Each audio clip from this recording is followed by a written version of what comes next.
Hello, everybody, and welcome to Ryan's Race Reviews. We're going to go ahead and talk about the Daytona 500 today. And, guys, I got to start this video off by saying I was not terribly excited about this year's 500. I didn't expect a good race. And, well, I was proven wrong. And here's why. I just want to preface why I was not excited. After the Clash, single file train racing, after both the duels, boring. I'm glad I was working at the New Smyrna Speedway that night and didn't have to sit through those boring races. But just from what I had seen from the Cup cars during Speed Weeks, I was not really excited. Normally I wake up on Sunday for the 500 and I'm just like I'm itching to get going. And I hated the late start time, but I just feel like, whatever. I'm just going to turn it on and see what happens. And I'm glad I did. I'm glad I didn't give up on the race, because it was a good one. It really was a good race. It was very entertaining. There might not have been the most competitive 500. There's only 19 lead changes, but the drivers that were up front, kind of different than you would expect. I mean, we had William Byron, we had Matt DiBenedetto, we had Ryan Blaney. For a big chunk of the race, those guys looked like it might be their 500. So, just because they weren't passing a whole lot for the lead doesn't mean that it wasn't mixing up and that we didn't have different drivers. And honestly, I didn't feel like I had a good sense about who was going to win the race until about 10 laps to go. And I was still wrong. To me, that's what makes it a good race. When you watch a race, like when Kevin Harvick goes to Atlanta and dominates, and you just know he's 90% going to win the race, that's not as fun. When you're watching a race like the 500 and you just don't know who's going to win, that helps make it interesting. But again, back to what I was saying earlier, I wasn't terribly excited for this race with the Clash, with the duels, with the Xfinity race on Saturday. I tuned into the last 30 laps of that thing, and I don't think anybody passed anybody. So I was not terribly hyped, but I was ready to sit down, relax, and enjoy the start of the season. Because even though there might be bad races from time to time, I'm still a NASCAR fan at heart. I love my short track racing. I love working for the short tracks. I love the kind of racing that produces. But, on Sundays, I do like to flip on the TV, sit back and relax, and I'm glad I did so on Sunday. And it was well worth it. So let's get into the race. Early on, William Byron had a little bit of a lead, and the first stage relatively clean, but it was won by Kyle Busch. He does not typically have the best luck in the 500, and I just had a feeling about him this year. A lot of people, stay away from Kyle Busch, stay away from Busch. He's not good here. Don't pick him. He's had horrible luck the last few years, but he wins stage one. He's won the first stage before. Actually, won the first ever stage. Little trivia for you. Back a couple of years ago at the 517. So he knows how to win stages. He's like the second most winningest driver as far as stages go, second or third with Truex and Harvick. So, that wasn't a surprise. But you're just kind of waiting like, okay, when's it going to happen? But again, first stage, pretty clean. Nothing major happened. There was one minor incident with a little bit of contact or air going around between Kurt Busch in the 1 and Ricky Stenhouse in the 17. Collected Bubba Wallace and ruined his day, essentially. He just ran around like slow like an ARCA car for most of the event, finished 38th. But, that was the first and really only incident for much of the first half of the race. Second stage, things got interesting.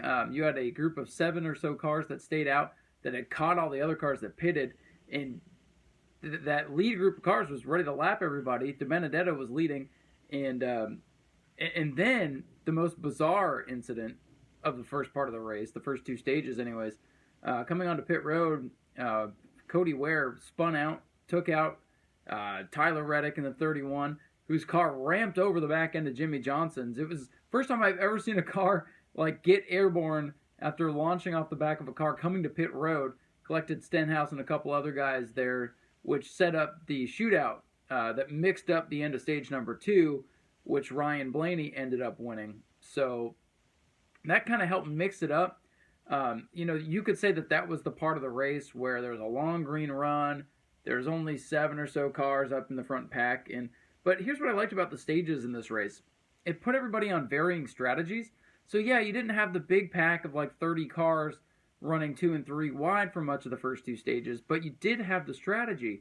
And honestly, I'm glad the packs were broken up a little bit because you knew that over the last 150 miles, whatever it may be, they were all going to come back together. There was going to be a caution at some point that would group them back up.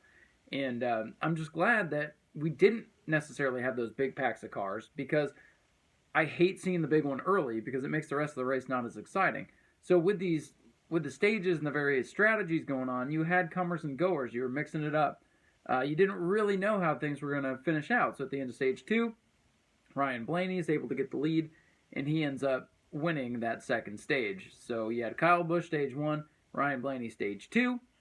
But who's going to win the big checkered flag, the black and white checkers? You know, a lot of people don't care about the green and white one.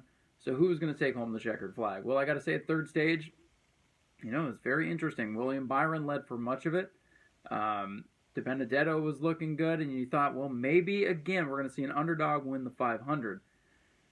And then the lap started to click off. You know, you had a couple of spins here and there that kept everybody kind of close together. And then with 10 laps to go, Denny Hamlin, Kyle Busch up near the front. Kyle Busch is leading, and that's when I got the sense, I'm like, oh man, I think this is going to be Kyle's 500. He's had so much bad luck. He's Earnhardt-esque when it comes to this race. Just, he's fast, he's good, he's won just about everything else here, but he cannot win the 500. And, well, with 10 to go, he's leading. We've seen it harder to pass the leader today. You're thinking, man, and he's got his teammate right there with him. It could be hard to beat him. And then we had the big one. Changed the entire complexion of the race with 10 to go. Matt DiBenedetto got a push from Paul Menard, ironically. Going into turn 3, that's where all the trouble was in the clash in this race. Menard just got to pushing on the 95, and he wasn't trying to wreck him. He was trying to push him up there. You got 10 laps to go in the 500. You got to go up there and try to get what you can. But it was too much of a push. Around went the 95, and it just swallowed the whole field. Everybody, I mean, half the field taken out here. You had the 8 car in it. You had the 17, the 21. You know, DiBenedetto's day is gone. So many cars. Of course, you can go watch the video. I don't have a list of everybody that was in it, but a lot of contenders were just taken out, just wiped out in this race. And so it set up a shootout after the red flag. And you just knew that everybody was going to not hold back. The aggression was going to pick up. Everybody was going to be going for it, trying to win the 500 and see if they could get by Busch and Hamlin. Well, next restart. Going down into turn 3. You got Kyle Larson spinning out. Then we try it again. You got another mini crash with Stenhouse and a couple of those guys. But that was the key moment, because on that restart, it was the only restart where the Gibbs guys didn't work together, and they were side by side going down the back straightaway. And then Hamlin just nudged out ahead of Busch at the time of this caution. And that was it. That was the move right there. And a lot of people didn't notice it. I saw it out of the corner of my eye. TV really didn't hark on it too much. We just went back to racing like, oh, Hamlin's the leader, by the way. And then, you know, we go to another restart. And we got another crash. Clint Boyer has a huge run, and he's trapped down on the bottom of the racetrack. Car in front of him, yellow line. So he tries to move back to the outside, clips Michael McDowell. And another crash. This one takes out William Byron and takes out the 00. Somehow, some way, Ryan Preece zooms through it. Eric Jones, who was involved in the big one a couple laps ago, he gets through the incident and is able to actually finish third in the race. But it set up another 2-lap shootout. And we got to finish the race this time. But this time the Gibbs guys worked together. And Hamlin let Busch in line. And then Joey Logano, he got a good run, but didn't really have anywhere to go with it. He got right to the Gibbs guys. Tried to go high, tried to go low. McDowell didn't go with him. McDowell was tired of being the back half of the 4 teams that never get any help. And he said, screw it, I'm not going with you. I'm going to protect my position. He finished 5th, so good move on his part. You know, it's every man for himself at the end of the 500. And when it was all said and done, Denny Hamlin, I mean, he did a great job holding off Kyle Busch. Busch was trying to win the dang thing, and he almost did. But when all was said and done, it was Hamlin, Busch, Eric Jones, Joey Logano 4th, and then you had Michael McDowell rounding out the top 5 for the underdogs. And speaking of underdogs, how about Ross Chastain in the 15? One of 2 cars, I think they mentioned on the broadcast, that didn't have damage. So great job for Chastain getting a top 10 for that team. after the rough offseason for him. It looked like he finally got himself a good ride, and then he lost it. But a great way to start for him and that team. You know, they're going to win some good money that might help propel that program as we go forward. But like I said, guys, it was a great race. It was entertaining the entire way through. You know, you had strategy. You had fun finishes at the end of stages. Yeah, we didn't get any last lap passes for the stages, but it was close. You had people dicing it up. There was no train. There was 2 lines most of the day. At the end, we even got 2 and 3 wide. So the racing was good. The strategy mixed it up. You had comers and goers. You had people like DiBenedetto, like Byron, fighting for their first wins. A lot of things to keep it keep it interesting. I never got bored sitting there watching it. You know, there's a couple times I'm on Twitter, tweeting, looking at, seeing what other people are saying, trying to get more scoop on what's going on, what the strategies are. But there was never any point in the race where I was just sitting there, and I was dog tired on Sunday after working the World Series in New Smyrna. But I thoroughly enjoyed the race. It came right down to the end. Congratulations to Denny Hamlin. I'm not the world's biggest Denny Hamlin fan, but I don't dislike Hamlin like a lot of people do, so I wasn't upset. I would rather have him than Kyle Busch, because I'll be honest with you, I'm not a Kyle Busch fan. I'm not going to hold back about people that I like here on this show. You know, this is a Jeff Gordon shirt, obviously. You know, he's not there anymore, but, you know, I have certain drivers that I like more than others.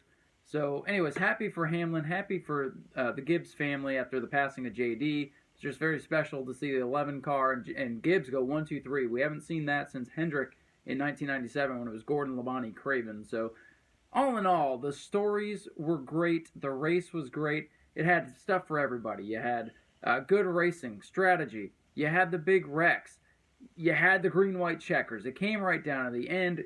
Great race. I give it a 9 out of 10. Maybe not the best Daytona 500 ever. It wasn't a side-by-side wrecking finish, but it was a good, solid race. Great way to start off 2019.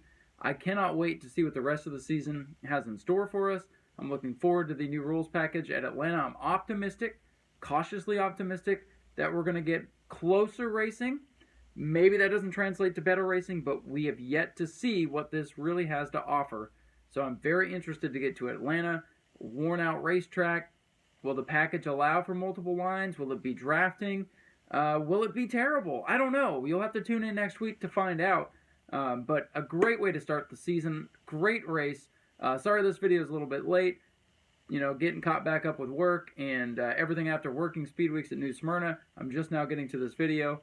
But again, I give the race a 9 out of 10. Looking forward to Atlanta. I'll try to get Atlanta's posted a little sooner next week. But guys, thank you for tuning in to Ryan's Race Reviews. My name is Ryan, and I will see you next week. Have a great time, everybody.